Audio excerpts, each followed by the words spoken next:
Hello guys, मैं प्रदीप शर्मा, आपका साथी, आपका दोस्त एक बार फिर से स्वागत करता हूं डेली करंट अफेयर के सेशन में। आज है 5 जून 2020 और जितने भी इम्पोर्टेंट क्वेश्चन 5 जून से बन सकते हैं इस वीडियो में हम उन्हें कवर करेंगे और जितने भी इम्पोर्टेंट फैक्ट्स हैं उन्हें भी इस वीडियो में हम कवर करेंगे। तो अगर आप इस चैनल को पहली बार देख रहे हैं तो चैनल को सब्सक्राइब कर लें और बेल आइकन को भी प्रेस कर लें ताकि आपको करंट अफेयर की वीडियो मिलती रहे। अब बात करते हैं हमारे पहले क्वेश्चन की। हमारा पहला क्वेश्चन है, बाफ्टा के नए अध्यक्ष के रूप में किसे चुना गया है? तो इसका राइट आंसर हो जाएगा बी। तो बी इसका सही उत्तर है, कृष्णेंदु मजूमदार को। किन्हें? कृष्णेंदु मजूमदार को बाफ्टा के नए अध्यक्ष के रूप में चुना गया है। अब बात करते हैं बाफ्टा के बारे में। एग्जाम्स में क्वेश्चन बाफ्टा की फुल फॉर्म भी पूछ ली जाती है, तो ऐसे भी पूछा जाता है, या फिर इसकी स्थापना कब हुई थी, तो यहाँ से भी क्वेश्चन बन सकता है। और 2020 में बाफ्टा अवार्ड किन्हें किन्हें मिला है, तो ये भी पूछा जा सकता है। तो अब बात करते हैं बाफ्टा की फुल फॉर्म क्या है। British academy of film and television arts इसकी फुल फॉर्म है। क्या? British academy of film and television arts इसकी फुल फॉर्म है और 1947 में इसकी स्थापना हुई थी। अब याद रखना है आपको, 1947 में इसकी स्थापना हुई थी। और 2020 में, तो 2020 में बाफ्टा अवार्ड किन्हें किन्हें मिला है, तो सर्वश्रेष्ठ फिल्म थी 1917। तो बेस्ट फिल्म का अवार्ड किसे मिला है? 1917 को। और बेस्ट एक्ट्रेस का अवार्ड किसे मिला है? रेनी जेलवेगर को। तो रेनी जेलवेगर को बेस्ट एक्ट्रेस का अवार्ड मिला है। और बेस्ट एक्टर का अवार्ड किन्हें मिला है? जॉन फिनिक्स को। तो जॉन फिनिक्स को बेस्ट एक्टर का अवार्ड मिला है। ये आपको याद रखना है 2020 के लिए। अब इसे एक चीज और याद रखनी है, 2008 से यह लंदन के रॉयल ओपेरा हाउस में आयोजित होता आ रहा है। 2008 से कहाँ पर? रॉयल ओपेरा हाउस में। ठीक है। अब बात करते हैं कृष्णेंदु मजूमदार के बारे में।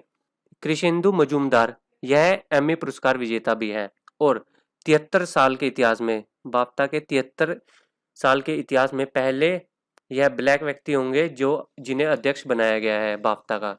तो ये बात आपको याद रखनी है। इसकी स्थापना 1947 में हुई थी।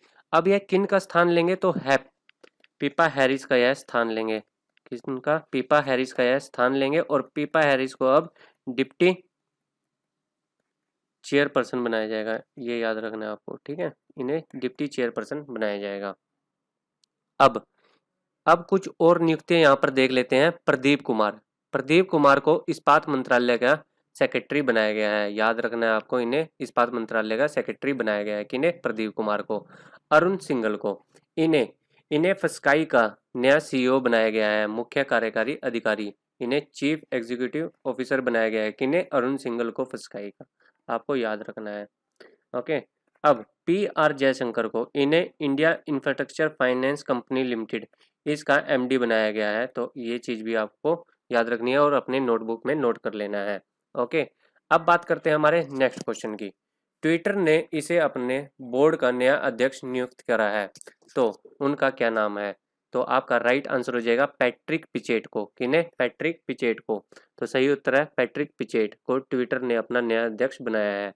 तो यह गूगल के तो यह गूगल के पूर्व सीएफओ थे। तो सीएफओ की फुल फॉर्म क्या है? तो चीफ फाइनेंशियल ऑफिसर थे। कौन? पैट्रिक पिचेट, गूगल के पूर्व। ये बात आपको याद रखनी है और इन्हें ट्विटर ने अपने बोर्ड का नया अध्यक्ष बनाया है। ओके। अब यह 2017 में ट्विटर के निदेशक मंडल में भी शामिल हुए। किसमें? डायरेक्टर मंडल में भी शामिल हुए थे और इन्हें 2018 के अंत में एक एक स्वतंत्र निदेशक थे। तो ट्विटर के इतिहास में यह पहले बाहरी व्यक्ति हैं जिन्हें बोर्ड का अध्यक्ष बनाया गया है, जिनका नाम है पैट्रिक पिचेट। अब ट्विटर के सीईओ कौन है? तो ट्विटर के सीईओ का क्या नाम है? Jack Dorsey. तो जैक डोर्सी ट्विटर के सीईओ हैं। और ट्विटर की स्थापना कब की गई थी? तो 21 मार्च 2006 को। कब? 21 मार्च 2006 को इसकी स्थापना की गई थी। और इसका हेडक्वार्टर कहाँ पर है? कई बार क्वेश्चन पूछा जाता है कि ट्विटर का हेडक्वार्टर कहाँ पर है, तो सैन फ्रांसिस्को, कैलिफोर्निया, यूएसए में इसका हेडक्वार्टर है। और इसकी स्थापना से भी कई बार क्वेश्चन पूछा जा सकता है, तो आपको पता होना चाहिए कि ट्विटर की स्थापना कब हुई थी। तो 2006 में इसकी स्थापना हुई थी। और इस समय इसके अध्यक्ष कौन है? तो पैट्रिक पिचेट इस समय इसके अध्यक्ष हैं। आपको याद रखना है। और यहाँ से एक और क्वेश्चन बन सकता है कि पैट्रिक पिचेट किसका स्थान लेंगे, तो आपका राइट आंसर हो जाएगा ओमिड कोर्डेस्टोनी का। तो ओमिड कोर्डेस्टोनी का स्थान लेंगे पैट्रिक पिचेट। अब कुछ और नियुक्तियां देख लेते हैं। वेंकट रमनी सुमंत्रन को, इन्हें इंडिगो का स्वतंत्र निदेशक बनाया गया है, आपको याद रखना है। और अनीता कोटवानी को, किन्हें, अनीता कोटवानी को कैरेट इंडिया का नया सीईओ नियुक्त किया गया है, तो आपको ये चीज याद रखनी है। अब बात करते हैं हमारे अगले क्वेश्चन की। नेक्स्ट क्वेश्चन हमारा, लक्ष्मी विलास बैंक के सीईओ सुब्रमण्यम सुंदर का कार्यकाल कितने महीने के लिए बढ़ा दिया गया है? तो आपका राइट आंसर हो जाएगा 6 मंथ के लिए, तो बी इसका सही उत्तर है। तो लक्ष्मी विलास बैंक के सीईओ जिनका क्या नाम है, सुब्रमण्यम सुंदर, तो ये भी आपको याद रखना है। लक्ष्मी विलास बैंक के सीईओ का क्या नाम है, सुब्रमण्यम सुंदर। इनका कार्यकाल कितने महीनों के लिए बढ़ा दिया गया है, तो 6 महीनों के लिए बढ़ा दिया गया है। तो आरबीआई ने इसकी मंजूरी दे दी है। अब इसकी स्थापना कब हुई थी? तो लक्ष्मी विलास बैंक की स्थापना 3 नवंबर 1926 को हुई थी। तो कई बार एग्जाम्स में यहाँ से क्वेश्चन बन सकता है कि स्थापना कब हुई थी, ओके। और कई बार यह पूछ लिया जाता है कि इसके सीईओ कौन है, तो ये चीजें आपको पता होनी चाहिए, ओके। अब बात करते हैं आरबीआई के बारे में। तो आरबीआई की फुल फॉर्म आपको पता ही है, रिजर्व बैंक ऑफ इंडिया। और इसके 25वें गवर्नर कौन है, तो आप सभी को पता ही होगा इसके 25वें गवर्नर कौन है। तो आप मुझे सभी कमेंट बॉक्स में इनका नाम बताइए। और आप सभी को पता ही होगा कि आरबीआई की स्थापना 1 अप्रैल 1935 को कोलकाता में की गई थी। और अब इसका हेडक्वार्टर कहाँ पर है, तो अब इसका हेडक्वार्टर मुंबई में है। आप सभी को पता ही होगा कि आरबीआई का हेडक्वार्टर कहाँ पर है, मुंबई में। और इसका राष्ट्रीयकरण कब किया गया था, तो 1 जनवरी 1949 को। कब? 1 जनवरी 1949 को इसका राष्ट्रीयकरण किया गया था। अब बैंक से कुछ इंपॉर्टेंट पॉइंट देख लेते हैं। एसबीआई जनरल इंश्योरेंस ने आरोग्य संजीवनी हेल्थ पॉलिसी की शुरुआत की है। तो यहाँ से भी क्वेश्चन बन सकता है कि एसबीआई जनरल इंश्योरेंस ने आरोग्य संजीवनी हेल्थ पॉलिसी का शुभारंभ किया है, यहाँ से आपको याद रखना है। और कोटक महिंद्रा बैंक देश का पहला बैंक बन गया है जो अपने कस्टमर को केवाईसी प्रदान करेगा वीडियो के द्वारा। तो ये भी बात आपको याद रखनी है। कौन सा bank? Kotak Mahindra bank, okay. तो ऐसी चीजें आपको याद रखनी है। अब बात करते हैं हमारे नेक्स्ट क्वेश्चन की।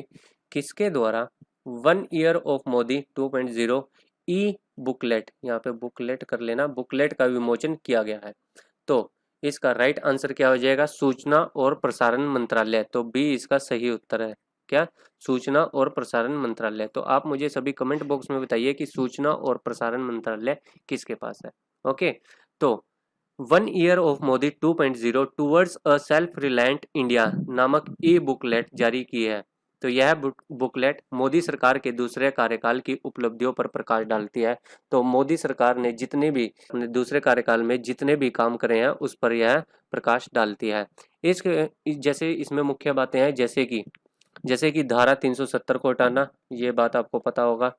अभी अयोध्या राम मंदिर का मुद्दा, ट्रिपल तलाक, तो ट्रिपल तलाक, और CAA नागरिक अधिनियम, तो सिटीजन अमेंडमेंट एक्ट, इस पर भी इस बुक में चर्चा की हुई है। और अभी कल की वीडियो में मैंने आपको बताया था कि केंद्रीय युवा कार्य और खेल मंत्रालय के द्वारा ई प्लेटफॉर्म का उद्घाटन किया गया है। किसका? ई प्लेटफॉर्म का उद्घाटन किया गया है, जो कि हमारे किरण रिजिजू।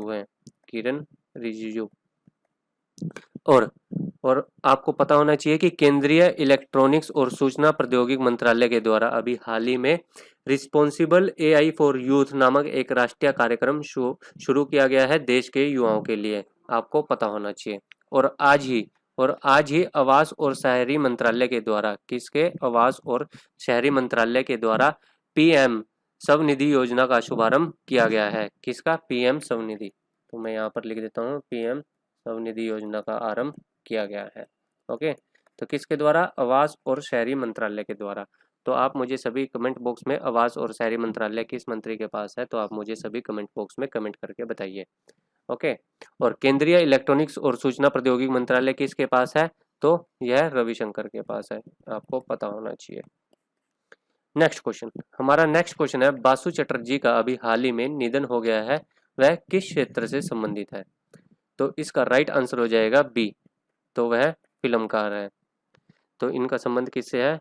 तो बासु चटर्जी एक जाने माने फिल्मकार थे। इन्होंने छोटी सी बात, रजनीगंधा जैसी फिल्मों के लिए इन्हें जाना जाता है, आपको याद रखना है। और इन्हें 1992 में, कब, यहाँ से क्वेश्चन एक और बन सकता है क्योंकि इनकी लाइफ से रिलेटेड है, तो 1992 में इन्हें दुर्गा फिल्म के लिए, कौन सी मूवी, तो दुर्गा मूवी के लिए इन्हें राष्ट्रीय फिल्म अवार्ड मिला था, आपको याद रखना है। अब कुछ और इम्पोर्टेंट शख्स जिनकी अभी हाल ही में मृत्यु हुई है उनके बारे में बात कर लेते हैं। पूर्व स्प्रिंटर खिलाड़ी एक है जो जो कि ओलंपिक विजेता है, जिनका नाम है बॉबी मोरो। तो अभी हाल ही में इनका निधन हो गया है, आपको याद रखना है। और छत्तीसगढ़ के पहले मुख्यमंत्री, पहले सीएम का क्या नाम है, तो यहाँ से भी क्वेश्चन बन सकता है। तो उनका नाम है अजीत जोगी, तो आपको पता होना चाहिए उनका नाम क्या है, अजीत जोगी। और बलबीर सिंह दोसांझ, ये भी मैंने आपको बताया ही था, बलबीर सिंह दोसांझ भारत के एक फेमस हॉकी खिलाड़ी थे, इनका भी अभी हाल ही में निधन हो गया। और वाजिद खान, वाजिद खान जाने माने एक संगीतकार थे, इनका भी अभी हाल ही में निधन हो गया है। और जाने माने एस्ट्रोलॉजर जिनका नाम था बेजान दारूवाला, तो यहाँ से भी क्वेश्चन बन सकता है। तो बेजान दारूवाला एक जाने माने एस्ट्रोलॉजर थे, अभी हाल ही में इनका निधन हो गया है। तो आपको ये चीज़ें नोट कर लेनी है अपनी नोटबुक में, जैसे मैंने आपको बताया है। अब बात करते हैं हमारे नेक्स्ट क्वेश्चन की। भारत सरकार ने 1.5 करोड़ डेयरी किसानों के लिए एक अभियान शुरू किया है, उसका क्या नाम है। तो 1.5 करोड़ डेयरी किसानों के लिए भारत सरकार के द्वारा एक किसान क्रेडिट कार्ड अभियान शुरू किया गया है, तो 1.5 करोड़ किसानों के लिए। अब बात करते हैं इसके बारे में। तो इस अभियान के तहत सरकार अगले 2 महीनों के भीतर भीतर, तो 2 मंथ के भीतर भीतर, यानी कि 1 जून से 31 जुलाई 2020 तक 1.5 करोड़ डेयरी किसान किसान क्रेडिट कार्ड प्रदान करेगी। इन्हें कितने, तो 1.5 करोड़ डेयरी किसानों को किसान क्रेडिट कार्ड प्रदान करेगी। किसान क्रेडिट कार्ड, इसे केसीसी भी बोला जाता है, तो आपको याद रखना है यह कार्ड। अब यह कार्ड है क्या, तो यह दुग्ध से जुड़े जितने भी संघ हैं या फिर दुग्ध उत्पादक जितनी भी कंपनियों से जुड़े हुए किसान हैं, इन्हें प्रदान किया जाएगा, उन किसानों को केसीसी प्रदान किया जाएगा। और इस अभियान के तहत पहले चरण में जितने भी किसान शामिल हैं, जो कि डेयरी सहकारी समिति के सदस्य तो हैं, पर अलग अलग दूध संघ के भी सदस्य हैं, पर उनके पास केसीसी नहीं है, तो उन्हें पहले चरण के द्वारा यह केसीसी प्रदान किया जाएगा, आपको याद रखना है। ओके, तो केसीसी किन्हें प्रदान किया जाएगा पहले चरण में, जिन किसानों के पास केसीसी नहीं है। और जिनके पास केसीसी नहीं है उनकी ऋण सीमा कितनी है, तो 1,60,000 उनकी ऋण सीमा है, आपको याद रखना है। और जिनके पास केसीसी कार्ड है उनकी ऋण सीमा कितनी है, तो 3 लाख, आपको याद रखना है इसके बारे में भी। ओके, और अब बात करते हैं हमारे नेक्स्ट क्वेश्चन की। हमारा नेक्स्ट क्वेश्चन है, केंद्रीय मंत्रालय ने किस पोर्ट ट्रस्ट का नाम बदलकर श्यामा प्रसाद मुखर्जी पोर्ट ट्रस्ट कर दिया है। तो यहाँ से क्वेश्चन बन सकता है, तो इसका राइट आंसर हो जाएगा कोलकाता पोर्ट ट्रस्ट, तो डी इसका सही उत्तर है। तो कोलकाता पोर्ट ट्रस्ट का नाम क्या कर दिया है, श्यामा प्रसाद मुखर्जी पोर्ट ट्रस्ट कर दिया है। तो इसकी घोषणा कब की गई थी, तो मैं आपको बता देता हूँ, पीएम मोदी ने इसकी घोषणा 11 जनवरी 2020 को की थी, बट अभी इसे केंद्रीय मंत्रालय ने इसकी मंजूरी दे दी है कि कोलकाता पोर्ट ट्रस्ट का नाम बदलकर श्यामा प्रसाद मुखर्जी पोर्ट ट्रस्ट कर दिया जाएगा। अब यह श्यामा प्रसाद मुखर्जी कोलकाता में इनका जन्म हुआ था, कब हुआ था, तो इनका जन्म कोलकाता में 1901 को हुआ था। कब हुआ था, 1901 में इनका जन्म हुआ था। और 1953 में यह कश्मीर में शहीद हो गए थे। अब श्यामा प्रसाद मुखर्जी ने इन्होंने जन संघ की स्थापना करी थी, भारतीय जनसंघ की स्थापना करी थी, ठीक है, जो कि अब भारतीय जनता पार्टी के नाम से जानी जाती है, तो आपको याद रखना है इनके बारे में, ठीक है। और आपको याद रखना है कि जवाहरलाल नेहरू पोर्ट ट्रस्ट, यहाँ से भी क्वेश्चन बन सकता है कि जवाहरलाल नेहरू पोर्ट ट्रस्ट कहाँ पर है, तो आपको पता होना चाहिए यह मुंबई में है। और इसे क्या बोला जाता है, इसका दूसरा नाम क्या है, नाहवा शेवा इसका दूसरा नाम है। और यह भारत का सबसे बड़ा कंटेनर पोर्ट भी है, आपको याद रखना है, ठीक है, जो कि मुंबई में है, Jawaharlal Nehru port trust. Okay, और पारादीप पोर्ट भारत का डीप वाटर पोर्ट है, और पारादीप पोर्ट भारत का डीप वाटर पोर्ट है, जो कि उड़ीसा में है, जो कि महानदी नदी के किनारे भी है। और मुंबई पोर्ट ट्रस्ट मुंबई में ही है। चेन्नई पोर्ट ट्रस्ट कहाँ पर है, तमिलनाडु में है, तो ये चीज़ें आपको पता होनी चाहिए। और कोलकाता में एक और पोर्ट ट्रस्ट है जिसका नाम है हल्दिया पोर्ट ट्रस्ट, ये भी आपको पता होना चाहिए कि यहाँ पर हल्दिया पोर्ट ट्रस्ट भी है। ओके, नेक्स्ट क्वेश्चन हमारा, जून 2020 में पापुआ न्यू गिनी में अगले भारतीय उच्चायुक्त के रूप में किसे नियुक्त किया गया है। तो आपका राइट आंसर हो जाएगा सुशील कुमार सिंघल को। किन्हें? सुशील कुमार सिंघल को पापुआ न्यू गिनी में भारत का नया उच्चायुक्त नियुक्त किया गया है और यह वर्तमान में विदेश मंत्रालय में संयुक्त सचिव के रूप में कार्य कर रहे हैं। तो यह वर्तमान में कहाँ पर कार्यरत है? तो विदेश मंत्रालय में संयुक्त सचिव के रूप में कार्यरत है। अब यहाँ पर आप देख सकते हो गायत्री कुमार। तो गायत्री कुमार को ब्रिटेन में अगले भारतीय उच्चायुक्त के रूप में नियुक्त किया गया है। किन्हें? गायत्री कुमार को, आपको याद रखना है। सीबी जॉर्ज, इन्हें सीबी जॉर्ज को कुवैत में भारत के नए राजदूत नियुक्त किया गया है। और रवीश कुमार को इन्हें फिनलैंड में, कहाँ पर? फिनलैंड में इन्हें भारत का नया राजदूत नियुक्त किया गया है। आपको ये चीजें याद रखनी है। ओके, अब बात करते हैं हमारे नेक्स्ट क्वेश्चन की। निम्नलिखित में से किसने अपनी स्ट्रीम सेवाओं के लिए इप्सिता दासगुप्ता को, क्या नाम है? इप्सिता दासगुप्ता को इंडिया के कंट्री मैनेजर नियुक्त करा है। तो इसका राइट आंसर हो जाएगा एप्पल। तो एप्पल ने किन्हें नियुक्त करा है? इप्सिता दासगुप्ता को इंडिया का नया कंट्री मैनेजर नियुक्त किया है। अब क्वेश्चन यहाँ से एक और बन सकता है, यह किसका स्थान लेंगे? तो यह खुशबू पवार की जगह लेंगे। तो आपको याद रखना है किसका स्थान लेंगे? तो यह खुशबू पवार का स्थान लेंगे।